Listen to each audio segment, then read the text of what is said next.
这些都是为富士康耕田的牛啊，现在就准备杀牛吃肉了啊。In the midnight hours of June 9th, tension pervaded the Guanlan factory of Foxconn in Shenzhen. Scores of riot police and armed officers rapidly assembled, their presence accentuated by the piercing sirens of over 20 patrol motorcycles, disrupting the tranquil night. Within the Grand Assembly Hall, hundreds of Foxconn employees had convened. The doors to the Assembly Hall were firmly sealed by armed police.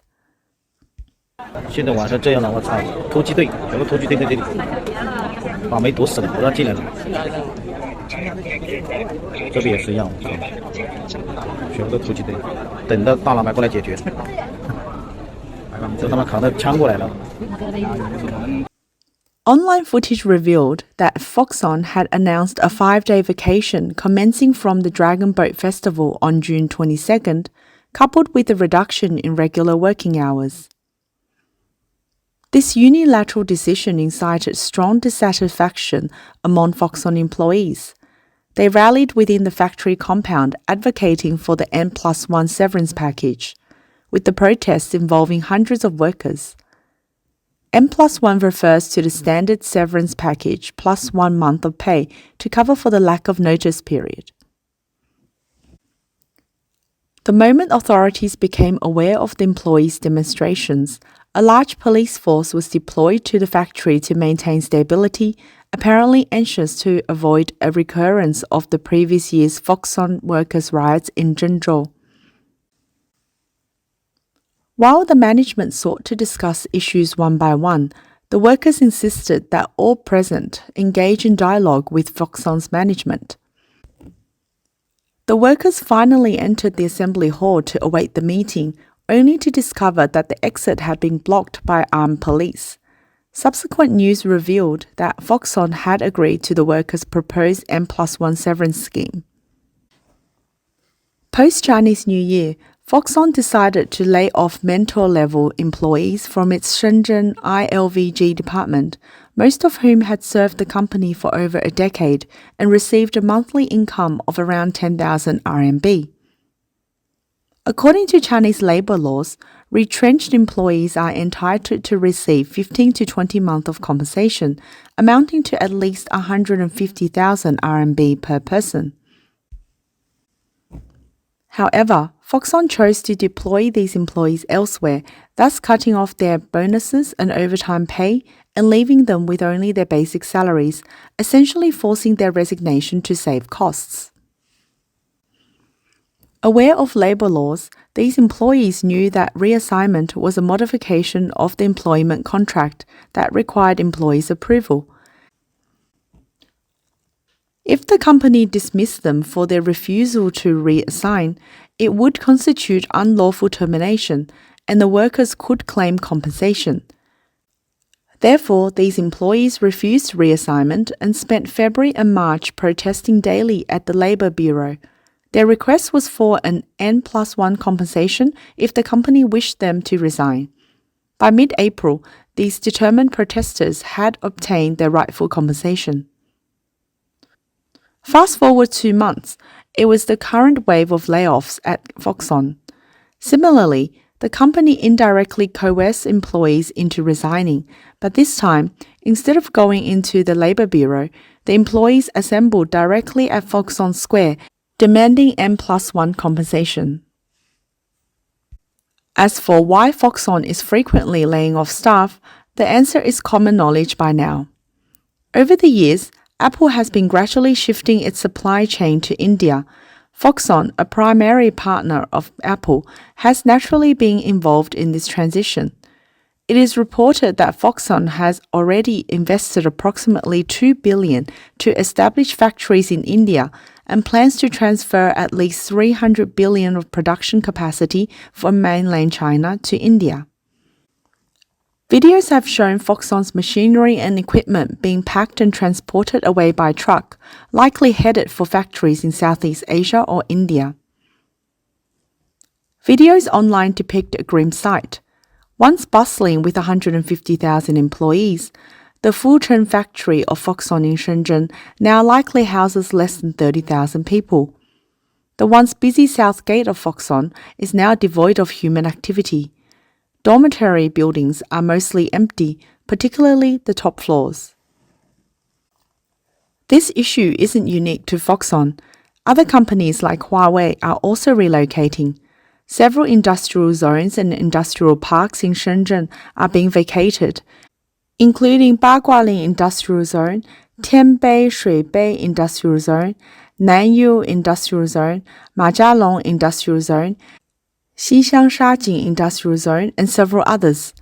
In these vast industrial zones, tens or even hundreds of factory buildings may stand vacant, with only a few still occupied. It seems that Shenzhen is facing a severe layoff crisis. Although no concrete data is currently available, online videos suggest that Shenzhen's population has decreased by 3 million during this period, with some even suggesting a decline of 5 million. The vacancy rate for offices and factory buildings is estimated at 70%. 深圳今年走了300万人，所有的写字楼厂房空置率都大概在50%。 We will not debate the authenticity of these figures today.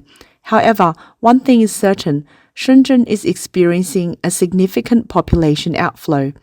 As it stands, seats are readily available on Shenzhen's Line 3 subway during the morning peak hours, a phenomenon that would have been unimaginable in the past. The once famous 13 factories, also known as the Canton factories, the largest clothing wholesale place in Guangzhou, is seen with all stores boarded up, no longer conducting business. The same situation is seen on every floor. This is the Feiyang Times building in Huaqiangbei, Shenzhen at 4:30 p.m.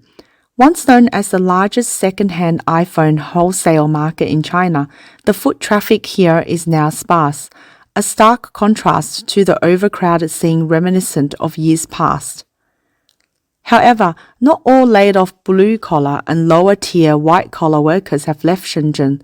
Many chose to remain in the city seeking employment and find their home in Shenzhen's urban villages. Urban villages are a unique phenomenon in China's first and second-tier cities. As cities expanded, they encroached upon surrounding farmland, yet the affiliated rural villages remained intact and were not incorporated into city planning for development, leading to the existence of these dilapidated villages within bustling metropolises. The reason these villages are not developed relates to land compensation standards. Should it be compensated at rural land prices, or should the national standard for expropriation and compensation of housing on state-owned land be applied? Given the significant difference in final compensation costs, the urban village issue has persisted unresolved, akin to slums within Chinese characteristics. Lacking access to public services of the city, these urban villages offer lower rents, attracting many low-income earners, including some white-collar workers. Some urban villages even have more migrants than local villages. For example, Shigezhuang in Changping District, Beijing, has just over 6,000 local residents, but up to 80,000 migrants. Take the Foxconn workers mentioned earlier. If they continue to work at Foxconn without overtime pay or bonuses, they might earn about 2,460 RMB per month. If they choose to rent in the urban villages, the monthly rent could be around 800 RMB, leaving them with a mere 1,600 RMB to live on, a bare subsistence. The laid-off Foxconn workers, despite receiving some compensation, may still be unable to repay their mortgages. They might have to sell their homes and move to the urban villages in Shenzhen. As per statistics, over 10 million people live in these urban villages, making up half of Shenzhen's population. However, these urban villages, the only places in Shenzhen with affordable rent, are slowly disappearing. Some tenants in these villages are being evicted by landlords as Shenzhen begins to implement a unified leasing model. The property management rights are transferred to companies under the government, and the buildings are converted into apartments to be rented out uniformly by the government's leasing companies. Baiman Village was among the first hit, where owners of 500 buildings issued eviction notices to tenants, forcing over 30,000 people to relocate. In the sweltering heat of the Shenzhen summer, tens of thousands of tenants are forced to search for new homes under the scorching sun. Streets are filled with people moving homes. Where can these people go? They lived in the urban villages to save on rent. If they were to move to places with higher rent, they will be financially strained.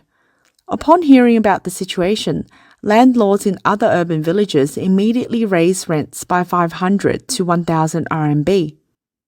深圳这是要逼找农民工吗？为什么现在深圳出现历史以来人口首次负增长？你看看他都干了什么？那白芒村500栋房屋要统租了，几万人说搬走就搬走，但这些人又要搬到哪里去呢？这些打工的想省点房租才住到这里，搬到房租更高的地方，原本就没啥钱。For 20 years, Mr. Ten and his family have labored in Shenzhen, crammed into a 1,300 yuan per month rented dwelling, barely more than a single room housing a family of 4. Their children attended school in Baiman Village.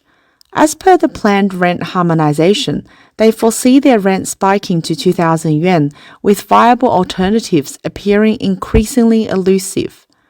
With a family income of merely 6,000 to 7,000 yuan, rental expenditure could consume 1/3 of their income, leaving hardly any savings after considering expenses on food, clothing, education, and annual trips home during festivals. In another blow, the redeveloped urban villages now only permit occupants aged 18 to 40. A large number of migrant workers, now well over 40, find themselves suddenly ostracized. Isn't this a clear case of thinly veiled expulsion of migrant workers, a subtle purge of the lower class? It is estimated that the upgrades in Shenzhen's urban villages will displace at least 5 million of the city's underclass. The government has assured that rents will not rise, yet who still places their trust in these governmental assurances? The dilapidated buildings transformed into modern apartments will incur significant costs to the government.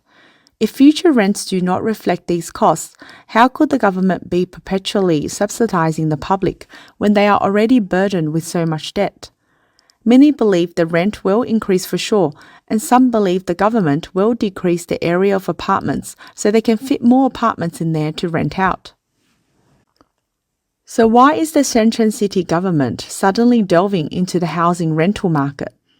Perhaps this is merely a glorified pretext for the government to secure loans from banks. As per the government's expectations, there are 10.8 million houses in Shenzhen, with only 510,000 serving as public housing.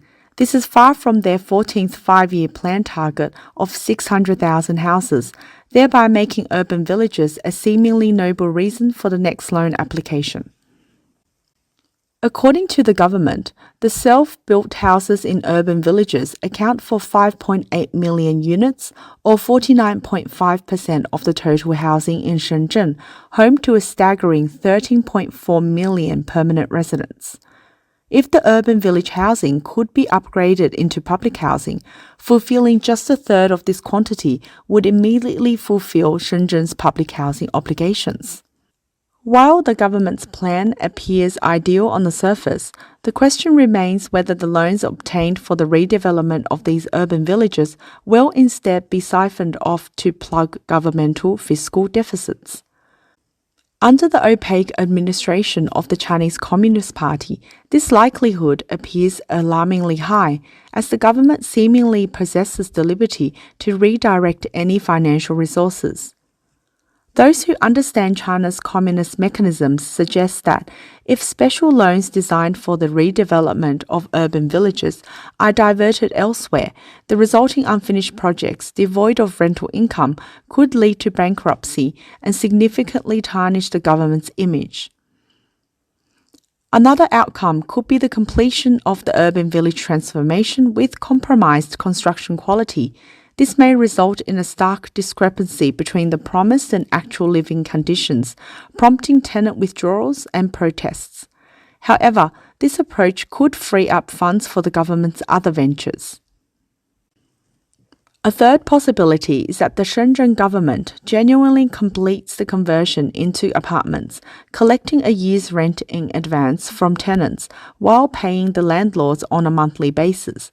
This would allow rental companies to have a large cash flow at their disposal, potentially channeling it back to Shenzhen government. From the landlord's perspective, while it seems they could make easy money through monthly rent collection from the rental companies, the government may find excuses to reduce the rent they pay. The originally agreed monthly rent of 2,000 yuan could be halved to 1,000 yuan. If this were the case, could the landlord sue the government for breach of contract and demand compensation? Would the courts even accept such a case? Their outlook may not be promising. It is clear that once the landlords have ceded control of their property via a lease agreement to the rental companies, they lose control over their property, have no bargaining power, and cannot secure a fair income. If landlords resist in any way during this process, the Shenzhen government would undoubtedly utilize its public power to uphold its advantage. In other words, under the system of the Chinese Communist Party, once property comes under the gaze of the party and the government, the path to expropriation is often unavoidable. Resistance or pleading for mercy often prove futile. Today, many people at the bottom of society have become resigned to their circumstances. They choose not to marry or have children, avoiding any debts. They possess neither vehicles nor houses, nor spouses or children. Even if every employer rejects them, they could live on tree bark. Their lives are simple. As long as they have enough to eat, they are content. Minor illnesses can be treated by themselves, while serious ones are ignored as they carry no family burdens. They can get by even on a meager monthly salary of just 1,000 yuan, and capitalists tremble before them as they cannot be exploited or harvested like leeks.